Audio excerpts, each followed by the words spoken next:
All right, see the clock here and you see my wonderful bald head, and basically we're talking about two coaches in town. This first video will be about Tyronn-Lue, and kind of time ran out on him. And then the big question is with the clock again, was it time for a change?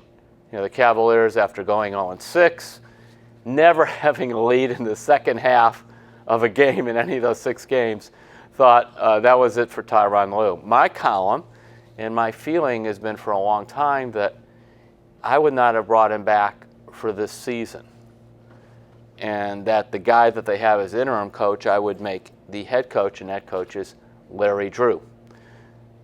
While Tyronn-Lue could talk about, I want to coach a team without LeBron, I want to mold my own players to my own philosophy, in effect, Tyronn-Lue made his reputation coaching LeBron-James, taking over at midseason in the 2015-16 season, and then being the guy who was the head coach when the Cavs came back from a 3-1 margin in the NBA playoffs to beat Golden State.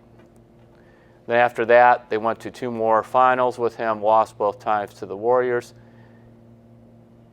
You know, Tyronn-Lue, like a lot of coaches, thinks he's a great coach and a strategy, and certainly that came into play with this. But last year, I began to have some major doubts about Tyronn-Lue on a couple of fronts. One was the health area.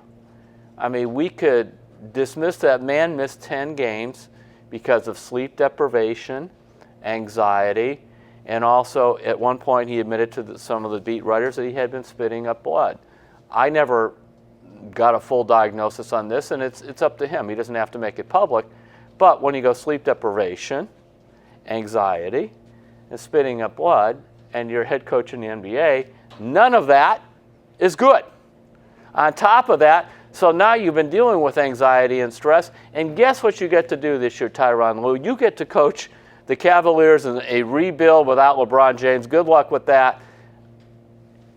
That's why this summer I wouldn't have brought him back. I was talking to some people with the Cavs, and they said there was some thought to actually going to Larry Drew, who's an experienced head coach, did it with Atlanta, did it with Milwaukee, was 9-1 when Tyronn-Lue was out. There was some thought to actually opening the season with him, which is what I would have done.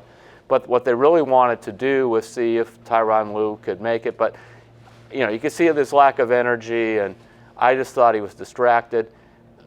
You know, Larry Drew's not going to turn around and make this into a playoff contender or anything of that sort. But what he is going to do, I think, is just bring some stability, and that's what the Cavaliers need.